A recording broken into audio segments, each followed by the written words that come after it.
meeting to order, please. Roll call.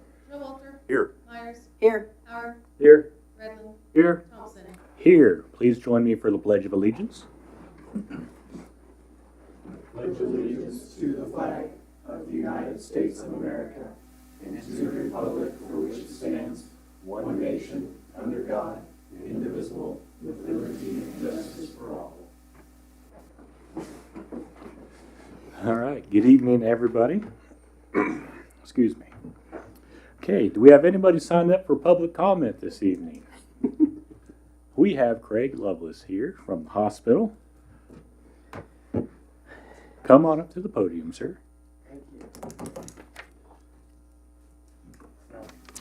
Just my normal. Is that better? Not now. No, that's not better. That ought to get it. Well, Now it's broken.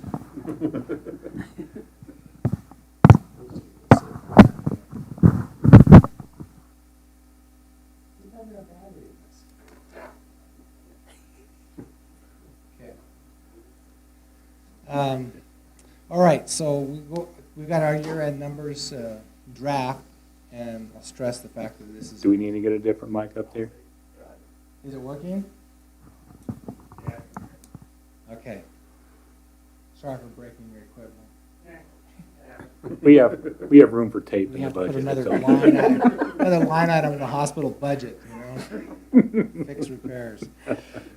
So this is our draft year end. We've got our audit has started, but we won't have final year end numbers all wrapped up probably till the middle of this month. So, but this will be pretty close. We ended up the month of December with just over $3 million in patient revenue, and that brings us year to date at 37.4. Our budget was 40, so we're a little bit below budget on the revenue side. On our adjustments to revenue, the deductions, they take the contractual adjustments. Those came in at 1.4 for the month, 16.5 for the year, and we were budgeted there at 18.7. So we actually, that's a function of the Medicare cost report. So we have a big receivable right now. They owe us some money. So that's, last year we owed them a lot of money. So we're trying to get that pendulum doesn't swing quite so far every year, get it pretty close to the middle. But that's pretty common in these critical access hospitals like ours, is that we'll have those swings.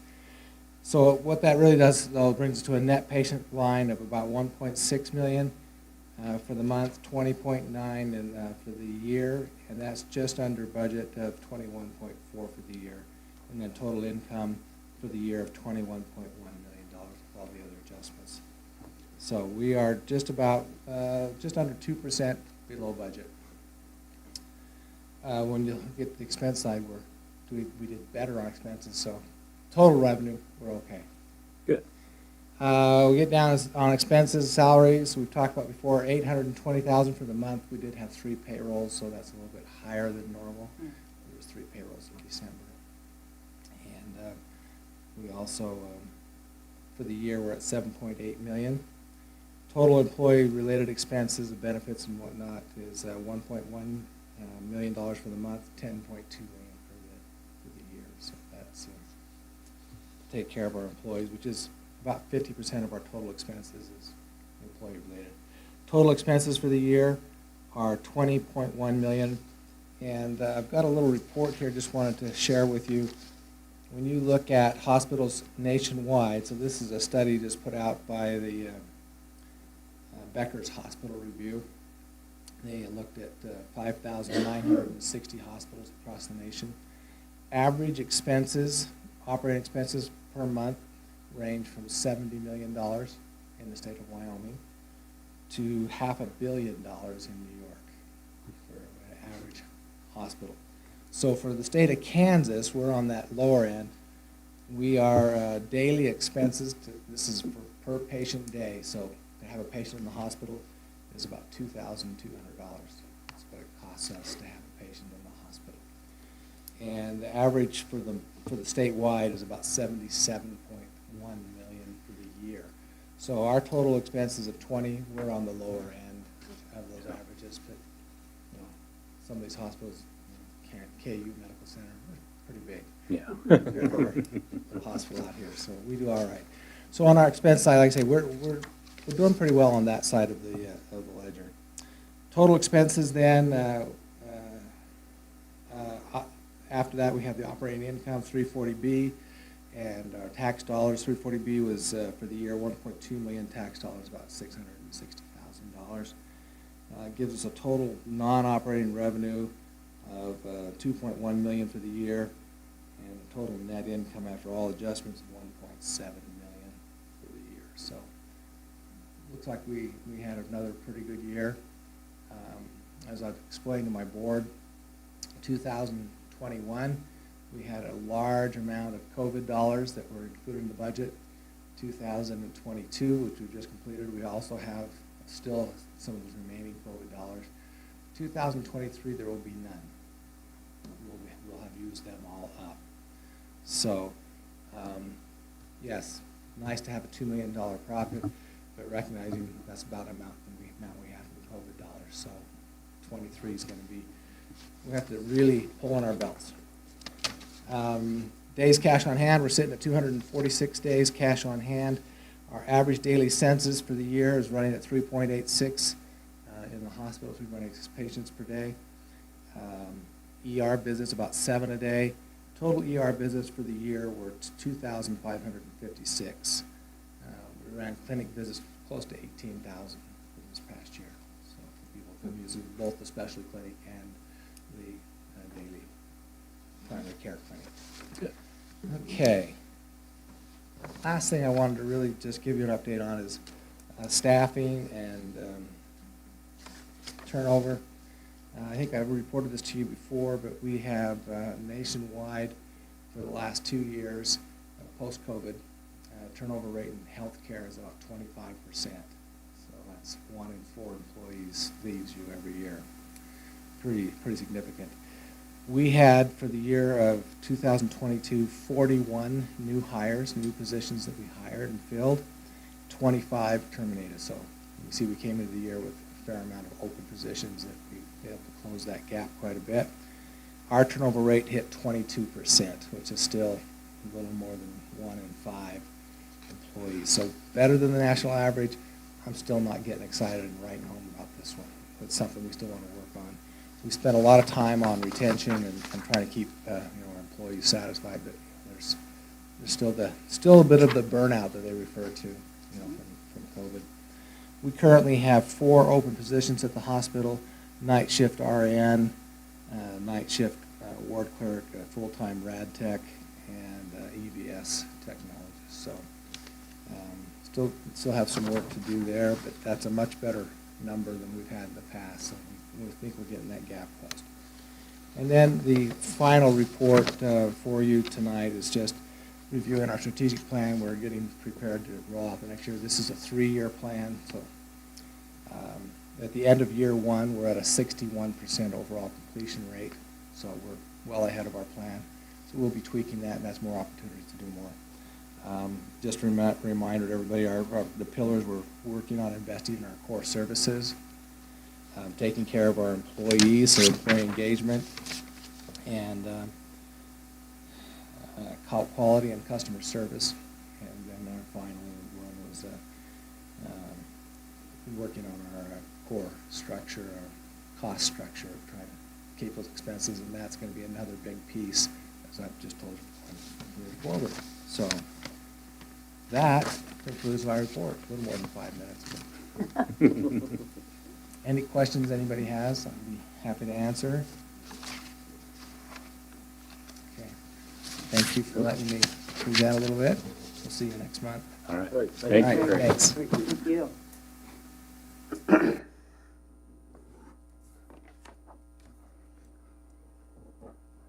Okay, let's move on to the consent agenda. We have the 1/17/23 commission meeting minutes, the 1/23/23 special commission work session minutes, and the appropriation ordinances 2023-03, 2023-03A, 2023-03B, 2023-P3, and 2023-P3A. A lot of them this go around. Anybody have any questions, comments, concerns regarding the consent agenda? I move that we approve the consent agenda, items A, B, and C. I have a motion by Commissioner Redlin, I'll second. a second by Commissioner Howard. Any other further discussion? Roll, please. Redlin, Yes. Howard, Yes. Myers, Yes. Showalter, Yes. Thompson. Yes. Okay, let's move on to presentations and proclamations. I believe we have an SCCD update. Come on up. Hello, how's it going? Good. How are you? Good. So I just wanted to come and give an update. We had our board meeting last Tuesday, and so kind of got some things in a row so that I can come and give reports and stuff. So excited about that. I'm excited for this next year. I'll start off with the fun stuff. I've had a lot of community members come to me saying, what's happening this year? What are we doing concerts in the park? What is going on? So we just posted that to our website, and that went out in our email today. But we do have Mama's Day Out we're doing on May 6th. The Summer Park and Play concert series, we'll only do 3 this summer just because we're trying to spread some things out and not make it so we take up every Friday and every weekend with those. So we're doing 1 in June, 1 in July, and 1 in August. We'll be doing the Shindig at the Smoky again. We're going to change that from a daytime event to an evening event. We've had a lot of community members say, well, I work on Saturdays and I would love to go. So we're going to try and do that in the evening, kind of like in the parks, but at the Smoky. So we're excited about that one. The Back to School Bash in August, the Runway Rivalry event at the airport again in August. Flatlanders will be September 29th and 30th this year. We'll do the annual Parade of Lights and then Downtown Holiday. So that kind of those are the big events. We'll do little things in between, but those are the ones everyone keeps talking about and asking about. So wanted to make sure I gave that update. Good. Details for vendors and participants who want to be a part of that, those are on our website as well. So anyone who wants to know, they can go to thetopsideofkansas.org, and we're trying to keep that updated and fresh and stuff. So we just did some more updates with that. So it's looking good. Any questions on events or anything like that? Okay. No, looking Perfect. forward to all those again this year. Awesome. Great. So I'll kind of go into grants and funding that we're applying for that we've received. So we were awarded in December 2022 the SEED grant for $49,125. So that was from the Rural Prosperity Office, and there were specific projects that you could apply for. So one was libraries, one was somewhere in childcare or programming, and then community vibrancy. So we were able to work with the library, and they're working on a teen room. That'll be also a conference room in their building. The Sherman County Early Childhood Program over at Central, they'll be getting some new fencing and stuff to help update that. And then we use for community vibrancy some of those funds to go to the Main Street sound system. So that's what those funds are going to be allocated for, and we're really excited to get that because that's just a small step in the right direction to hit some of those projects that there hasn't always been funding for out there. So that fits what they're looking for. So we started that process December, got awarded, and we're just getting ready to finalize that. And then they have to start any construction or anything like that within 4 months and can be completed by the end of 2023, December 31st. So that's kind of, as far as the sound system goes, we have all of our parts and stuff on order. The thing that we're waiting on is the wiring, just because we have long stretches and home runs that they have to run. So they should start installing that end of March, beginning of April, also dependent on weather. Just want to make sure that everything for weather-wise, they're getting set up and then an ice storm comes or something, and they want to make sure it's good to go. So we'll have that definitely in place before summer.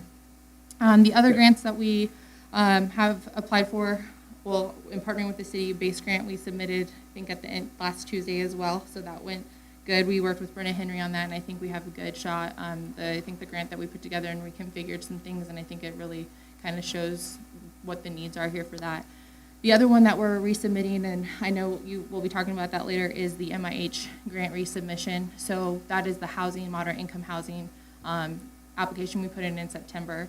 I had a call last week with the state to kind of talk about what our application was either lacking or what we could do better, because we did not receive it in that round. So got that whole list taken care of and working with Brenna again on that to get that kind of squared up, but it's due next week. So they kind of made it a quick turnaround. So they're like, here's your changes, here's what we need updated, get that all together, and then get it resubmitted. The nice thing though, This year, they are doing 3 rounds of MIH funds. I think over the year, they have, I believe, if I remember right, 20 million to go for the whole year. And their focus is communities 10,000 or less. So it takes it down from even communities larger than that to that we don't have to compete with, and we kind of have a better shot. So the project that we're going into is the same as we did before, trying to recycle the lots that we have and use that low-hanging fruit to kind of get that going, and then hopefully from there we can show that we can grow into something bigger. So I'm excited about that. The other grant that I know a lot of people have come to me about is the HEAL grant. So I sat on a call, and that is really preserving buildings on Main Street. And so before, anyone could apply for that grant on their own. Now they've changed it to where you have to apply through a government entity. So it has to be city or county, and each city can only have one application. So they are no longer accepting any applications from the city of Goodland, but any other community within the county can have one recipient. So we did have a recipient here, and that's really exciting, and we'll start seeing those improvements and stuff going there. So glad that we got one, because it's one of those things that sometimes dollars don't make it out our way, because there's so many projects other places. So it's exciting to have that there. Still looking at doing some other grants and stuff, trying to see how we can partner those projects and stuff to do some improvements at the Welcome Center, as far as like the bathrooms, getting an outside access on that and whatnot through the tourism dollars, because that is our Welcome Center where people come by, stop, get information, and get a welcome to our community, and working from there. So as far as SCCD's plan this year, our first year was kind of that learning curve, what needs to be done, kind of taking a full survey of what's all going on in the community. Last year was really trying to build community and getting everyone out again from COVID, and just trying to see what the sense of what that's like again. This year we're going to focus on incentives for new business, current business, housing, different things like that, and that's kind of our main focus this year, is trying to build that foundation so we can move forward in that and build upon that, so people know what's going on when they look at our website, or they come and talk to the commissioners or the city or county, and they can say, what can you offer me? And it's like, well, actually, it's right here on this website. Here's our baseline. We've not ever had something like that. So to have that will kind of make it easier for anyone looking to come to the area to see what incentives there are, but also knowing that there can be those variations depending on size and project. So I know one of my requests that I would like to ask you as a commission is to have a representative from both the city and county commission to be on that committee for incentives, so we can come up with a game plan and then do a joint meeting at some point when we have a better idea to approve those, so that we're all on the same page moving forward. We'll also have a board member from my team that will be there, so we can have that conversation. But I think it's important that all entities are represented, so that we can say, what can the city offer? What can the county offer? What's in the pot? How do these work together? How do we pair these? And so make sure it's a kind of a fair thing across the board. So. But yeah, so that's kind of my update. Nothing else to really report on, but if you guys have any questions. Any questions? So we got some money from the HEAL grant, or a business did? Yeah. Can you talk about who that is, and what projects they're doing? I know that it's going to be what is the address? It's on Main Street, the old Caldwell building. Okay. So they're that building. So yeah, the Patterson Foundation came in and helped supply that grant as well. So that whole process in the beginning, they actually had so many applicants come through. Some of the funding, they weren't sure if they were going to do so many projects. And then the Patterson Family Foundation out of Missouri is focusing on rural communities in Missouri and Kansas. And so they helped supplement that, so they were able to get that grant. So That's great. I know there's a lot of Patterson money that's going around the state right now, so that's good. yeah, they're trying to be smart with it too, and try to make sure it's spread out, not just in one general area or in communities that have a lot going for them, and keeping us rural communities out of that mix. So it's been really good to see them focusing on rural Kansas and rural communities. So Great, thank you. yeah. Anything else? No, I'm excited to hear that we have all those activities coming up again this year. Everything it was so fun last year, having all those things come up last year that we did, and just hearing all these different grants and stuff that you're working on, and you're busy, and that's what we like. That's what we want to hear. So Yes, it's good to be busy. It's good to have things going. So we're excited to see what this year has to bring. The only other thing I guess I should bring up, I know I talked with Kent a little bit about it, is he said there was some interest of wanting to do that community barbecue again with one of the, and coinciding with those concerts. So kind of give them the dates for you guys to discuss and see what fits best, because we'll do one in June, one July, and one in August. So whatever kind of works for you guys, we can kind of coordinate that too. So I'm excited about that. I always like that collaboration with any groups that want to be a part of the things that are going on. So awesome. Great. All right. Thank you guys so much. All right, thank you, Teresa.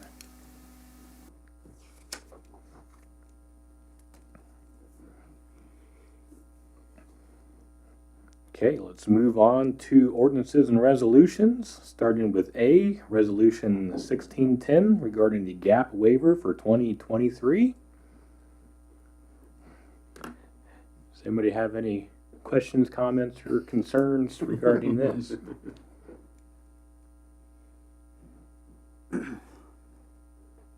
Yes. Oh, okay. So, from my understanding, we are on cash basis. Is that correct? Yes. Is there a reason why we don't do accrual? It's more difficult, and it really doesn't benefit us for that. If you go non-GAAP, you have to account for every asset that you have, like your streets, your water lines, your power lines, and then depreciate those annually, and it's a lot more cost prohibitive with the staff that we have. And many cities don't go that way. And I think he kind of provided that information in the packet, showing you different cities that do provide the gap waiver. The other thing that's happened over the last 15 years or so is the Governmental Accounting Standards Board, GASB. They use all these acronyms, but GASB has issued a number of statements in order that you have to follow in order to meet the standard of generally accepted accounting principles. And it's really thrown quite a few cities off that track and said, it's not worth it. It doesn't provide anything. They're getting that information both from bond attorneys and from the regulatory. And it doesn't mean that we don't follow accepted accounting principles. We just use the regulatory basis of accounting and just do it by a cash basis rather than on the accrual basis. So, as the examples show, most cities that, even quite a bit larger cities than ours, do not use this same waiver or some form of it until they get to a size where they do either a comprehensive annual financial report, which is cities usually 20 or 30,000 and above, or they choose to do that for some reason, but I haven't found very many examples of them doing that way. Any idea how long we've been using the gap waiver? At least, I've been here 30, and it's been done before I got here, so, Okay. I mean, A long time, so, Mhm. okay. yeah. Yeah, I've been here a long time. That's not what I said, Mary.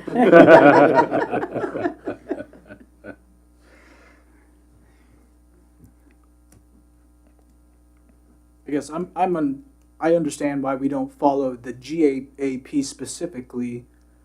It's more of the accrual side of things, because my understanding of accrual, like, it helps track the long-term monies better. That's my, from what I've been researching, that's my take on it.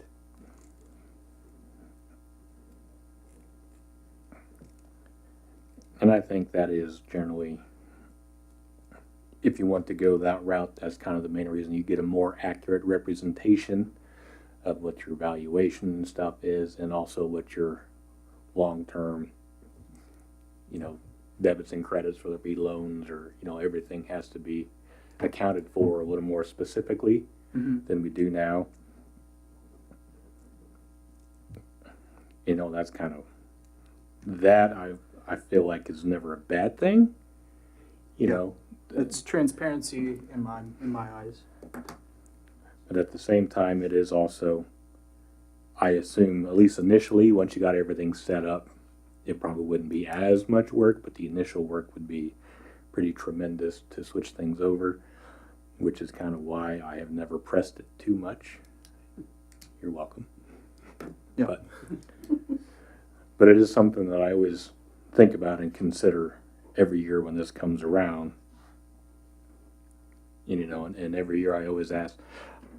It's hard, it's such a complicated concept between gap and non-gap. You know, every year I always ask, and we've had, you know, the accountant come in and stuff. He can kind of give a general idea, but it's hard to get a good list of why you should and why you shouldn't. You know, it's not exactly black and white like that. Or if it is, it's so complicated nobody wants to come in and explain it. You know? Well, they'll explain it in accounting terms, but they Yeah. won't explain it in layperson That's terms. it. It's Yeah. very difficult to understand in layman's terms. That's the hard part of it. The other part where for city assets is how do you depreciate that? And if you depreciate it to zero, what do you do then? Because we are not going to replace every street in town every 50 years because the depreciation schedule is between 30 and 50 years for that type of equipment. Mm-hmm. Same with the water main, same with the sewer main, same with the water towers. You're not going to replace them. So when they depreciate to zero, what do you do? And I think that's another reason why it kind of, when the Governmental Accounting Standards Board started saying that that is required, that depreciation schedule, it was like, okay, I understand trying to apply the same principles, but I don't know what the end result you're trying to accomplish is. What are you trying to communicate? And it should be able to be communicated easily to anybody reading the statements. And it's just similar whenever we will have a bond. The bond attorneys and the bond holders, the people that sell the bonds, will take a look at all of our audits for the last several years and see if there's anything that provides them pause or anything else. Or is it a strong enough city that they're, you know, just like any time you go in for a loan, is it valid enough in order that I'll get my money back and I'll be able to make money on it? Mm-hmm. And there hasn't been those questions. Obviously, over the last 30, 40 years, we've had bonds go through, and they haven't had those questions to a particular degree regarding our use of regulatory or statutory basis of accounting. So it does provide, still has questions for myself as well, but just doing a little bit of this exercise provided a little bit more certainty. So I appreciate the questions that the commissioners have regarding it, because it'll forced us to look at and into it even more.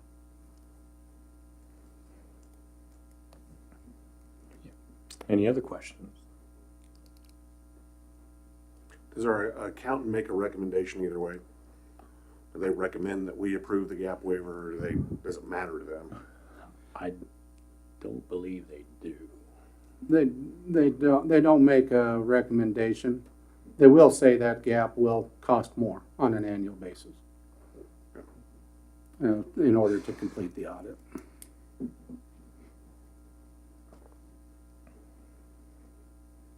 Well, I make the motion to approve the resolution 1610, the gap waiver for 2023. I have a motion by Commissioner Howard. I'll second that. I have a second by Commissioner Showalter.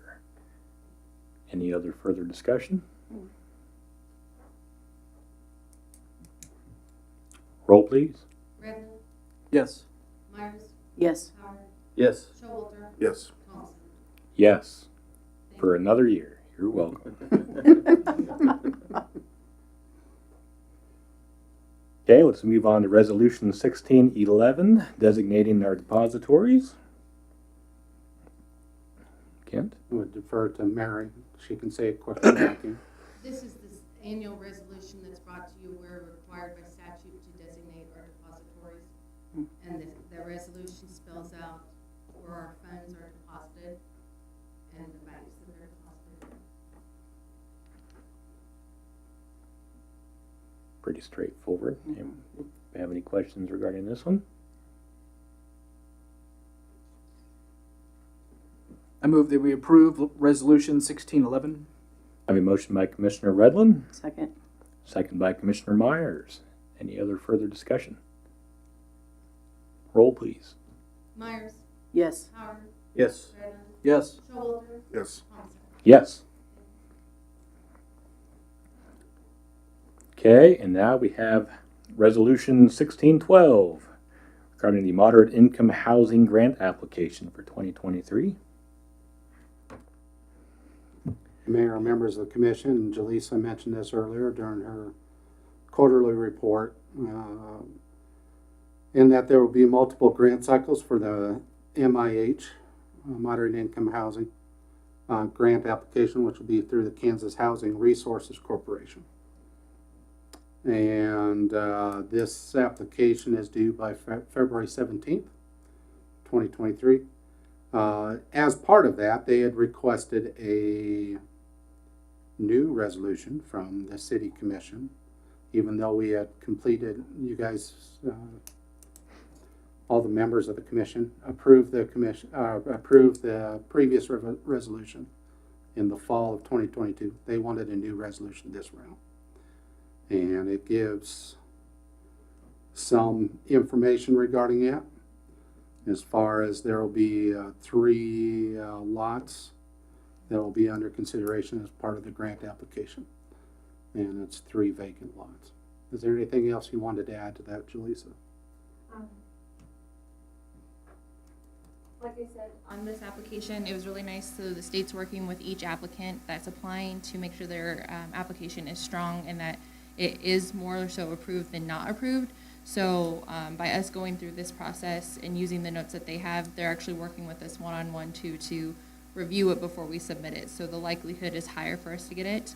The nice thing is with this, as we move forward into the 2023 year, we are able to apply again for the next round of funds if we do not get this. So it's just really a learning thing. They know that housing is a big issue for all communities, especially of our size in rural Kansas, and so they just want those dollars to go to those communities. But that's really my only other. The other thing that Jaleesa had received feedback is they liked this particular application because it was using more an infill project than a new development. Seemed like the majority of the applications were regarding of course, every community would like to have a new development on the outskirts of their community, but this application is focusing on lots that are already have utilities to those lots, or adjacent to the lots. They may not have the service lines to the lots themselves, but it's a lot simpler in order to get the project done. Yeah. Could you, just real quick, I think we all kind of know what it is from the last time around, but I don't think we've really said tonight what it's for, what exactly would these grant monies be used for? It would be used for the construction of 3 new homes on the 3 vacant lots. One is allocated in there. We have secured conversation with that. The other 2, we're just waiting to get the official document. So I don't want to state where those are located, but when we get that, I will make sure to come and present that. But it would be for new construction on those lots. And it would be, our hope is with this project being able to see that this is successful and be able to use it on other lots that might be vacant to be able to build and update neighborhoods as well. So, Great, thank you. yeah, you're welcome. Anybody have any more questions? A motion that we approve resolution 1612, MIH grant application. I mean, motion by Commissioner Showalter. I'll second. A second by Commissioner Redland. Any further discussion? Roll, please. Showalter, Yes. Howard, Yes. Redmond, Yes. Myers, Yes. Thompson. Yes. Okay, we'll move on to formal actions. First one, we have an assignment of a lease agreement for an airport hangar. This is a request that came from us from Dave Faust Incorporated, doing business as Hawkeye Spring. They are working out an agreement with Midwest Custom Aviation Incorporated to take over their business, basically. Take over the equipment and materials and everything else associated with the business. As part of that, they need to assign the lease for the hangar. And the current lease only allows for an assignment of the lease with the city's written consent. The airport board did review this lease at their meeting on Friday morning, and they recommended approval. And the city attorney Kling, unfortunately, he can't be here tonight. Has also been involved with the parties and has prepared this assignment of lease. Anybody have any questions or concerns regarding this? I move that we approve the assignment of lease agreement. Do I need to state specifics? Just assign it to Midwest Custom Aviation Incorporated. Assigning to Midwest Customs Aviations Incorporated. There you go. Close. All right, I have a motion by Commissioner Redlin, Second that. second by Commissioner Showalter. Any other further discussion? Roll, please. Showalter, Yes. Myers, Yes. Howard, Yes. Redlin, Yes. Thompson. Yes. Okay, we'll move on to B, pipe inspection camera purchase. Ken? Also called a push camera system. I don't know what the difference is regarding the nomenclature, but the wastewater department is requested to order a push camera system. It's basically a camera they insert into the sewer mains to see exactly where the problem is. And then they also, on the end of it, they locate it from up above on the ground. I don't know if, Neil, you can describe anything more regarding the actual operation of such equipment. Evening. We'll break it again. Yeah. We've used it on several things. We used it last year on trying to find the leak underneath the baby pool, the old one that we had. And somehow in transition, it doesn't work anymore. So with a project that we've got coming up shortly, we need to pinpoint some bad spots in our system, and the camera would be the ideal thing to have. Difference between the two of them, the iPod is camera, reel, and monitor all in one unit, and the reel is big enough that it's going to have to be carried in the back of a pickup. And I'm just afraid with that model, if it ever falls over and damages the monitor, then we have a damaged piece of equipment. Where the other one, the monitor actually comes off of it and we can carry it in the cab of the pickup. It's to locate different problems in the system. If we have a problem, we don't have to have a company come out and camera it for us. We can camera it ourselves and find out what the problem is. And on the locating part of it, the locator that we have will actually locate the head of either one of these items. You know, it'll have a counter on it that says, you know, we're in 150 feet. So he measures that 150 feet out. You still might be 4 or 5 feet off. And I don't want to be off if we're digging in a street or something. I want to be right on top of the problem that we need to fix. And with the capabilities of locating it, there's more capabilities on the one from Key Equipment. There's 3 different settings that you can tone it out as, and where the other one is just one setting. So this has been the recommendation from Neil and the wastewater department regarding this purchase. And according to purchase policy, I've been previously asking the commission regarding approval of purchases in this amount. But according to purchase policy, I can just go ahead and authorize it, but I wanted to inform you let you know and see, make sure there's no objections, and then to go ahead and authorize the purchase and get it taken care of, so. Anybody have any concerns with this purchase? This one seems like it's the best bang for our buck. Like I've always said, if there's tools or something, equipment that can save the city money in the long run, we really need to purchase those to make things go easier for the city crews. So that's what we'll do. Sounds good. Thank you. Thank you.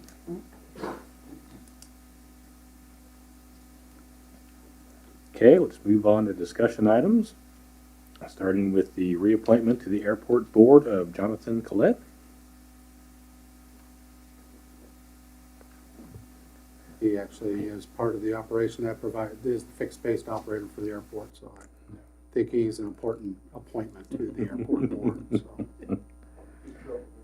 Well, no, he's not. Well, with that in mind, I motion that we approve Jonathan Collette back to the airport board. I'll second. I have a motion by Commissioner Showalter and a second by Commissioner Redlin. Any other further discussion? Roll, please. Howard, Yes. Redmond, Yes. Myers, Yes. Showalter, Yes. Thompson. Yes. Okay, we'll move on to B, the reappointment to the cemetery board of Marlene Whitaker. She has served well on the cemetery board, is requested to be reappointed to the cemetery board, and the cemetery board is in full agreement regarding the recommendation to have her on the board. Motion that we approve Marlene Whitaker to the cemetery board. Second. I have a motion by Commissioner Showalter and a second by Commissioner Howard. Any other further discussion? Roll, please. Redmond, Yes. Howard, Yes. Myers, Yes. Showalter, Yes. Thompson. Yes. Next, we have an update on the property at 106 North Caldwell, which we had deemed an unfit structure. Good evening. Evening. Well, brought this to your attention. We designated unfit structure back in January. Gave a little time for possible new owners. Well, that did go through. It was official as of today. Everything was filed, paid for. The deed, death certificate, all back taxes have been paid for. And Kendall Cooper went ahead and purchased it. He started last week already. Started cleaning it out. I think he hauled 70 trash bags of stuff out of the inside, 3 loads of furniture. And he's got S&M coming up to work on some metal. Yager's going to tear down the lean-to garage on the side. He's wanting to save the structure. He's had the plumber come in and look, and they kind of have an idea of running new water lines. And he's going to start this weekend cutting down some trees, dead trees. So he's pretty gung-ho about it. Yeah, awesome. I'm glad we were able to get somebody in there to take that property and get it Very taken care agreed. of. So, We'll take that off our radar for now. yes. All right, thank you. Thank you.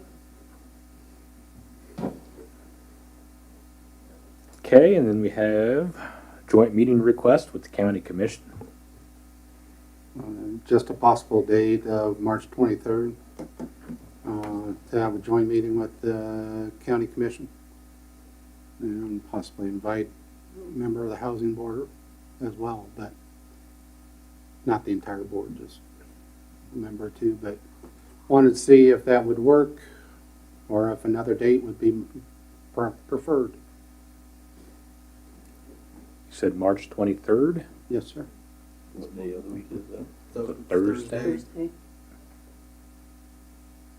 Will that be in the evening? Yes, sir. Okay. Unless you wanted it early morning. Or Nope, I would definitely prefer the evening.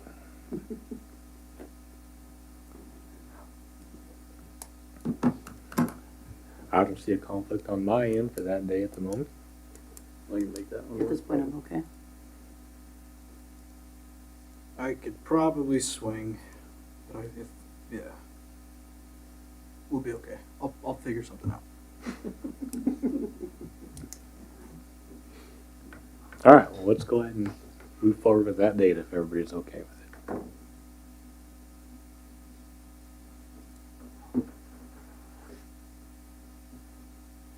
Okay, anybody else have anything they want to bring up for discussion? Well, let's move on to reports, starting with our city manager, Kent. Included in your packet is manager memo as well as the fourth quarter financial or treasurer statement that was published in the newspaper, as well as the month-end fund balance for January. Also included in your packet something that was presented at the museum board as far as visitors and a couple other pieces of information regarding the museum. And that actually is kind of interesting. They had a few less visitors, but they've actually have had received more in sales and donations than they did 3 years ago. So museum board is working with that and moving forward. The other thing, or one other thing, is the Rural Water Conference. KRWA, Kansas Rural Water Association, has their conference in March. Usually we send a couple people from our organization to that, but they also have a business meeting and designate a voting delegate. It's been the normal practice to designate one of the people that attend the conference from our community, unless there's another suggestion. The suggestion from staff is there's 2 employees from the department that are going, the water and wastewater department, and the recommendation is for Don Henderson to be designated the official voting delegate at the meeting. And that would be a request to the city commission. Well, I don't see any issue with that. Sounds good. The other thing, I'll ask Dustin to come up to explain information regarding KMEA 101. Good evening. KMEA has offered to do a kind of a get to know KMEA.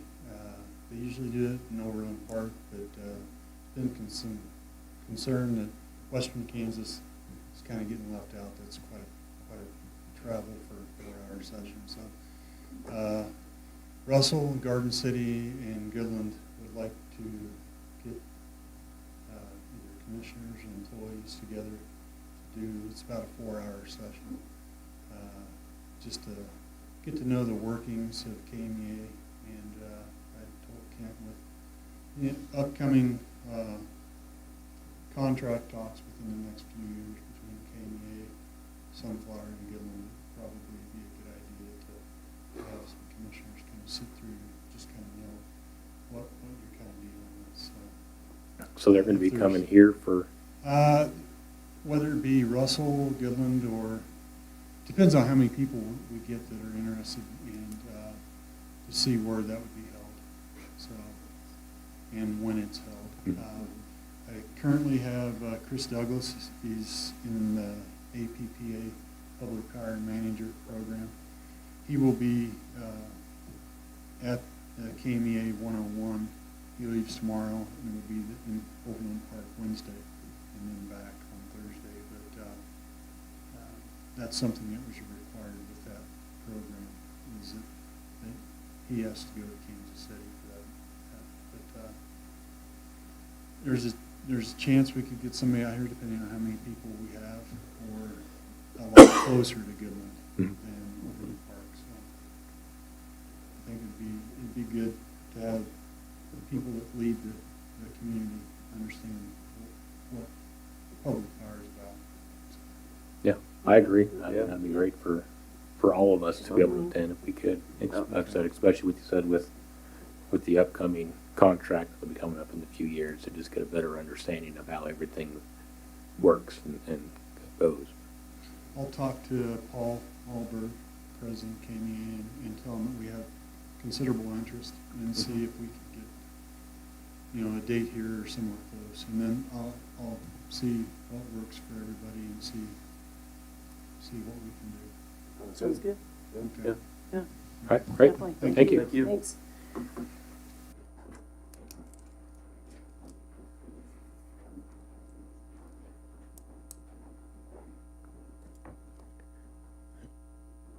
That'll be all for now.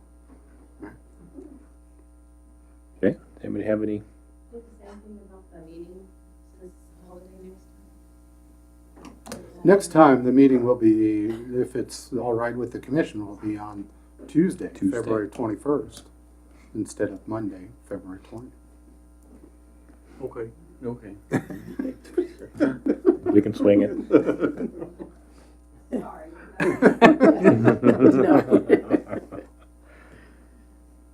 Any other questions for our city manager? Yeah, thank you, Ken. All right.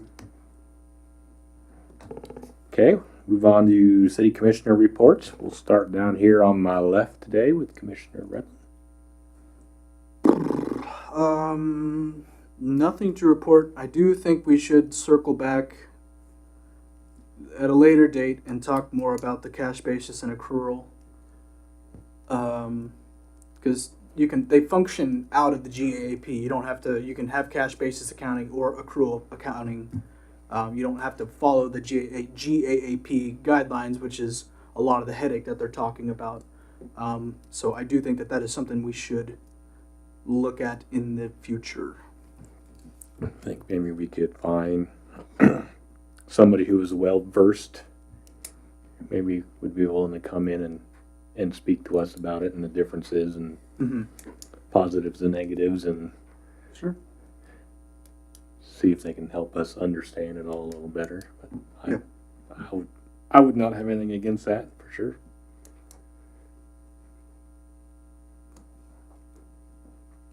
Anything else? That is all. Sorry. Okay. Okay, Commissioner Howard? Nothing really. Just like to thank all the street department for moving the snow and getting that all taken care of. And then the rest of the departments, like the water department, for keeping the water in the sewer and everything from freezing up and everything. And the parks for moving the snow on the walking trail, because people really do appreciate that over there. Mm.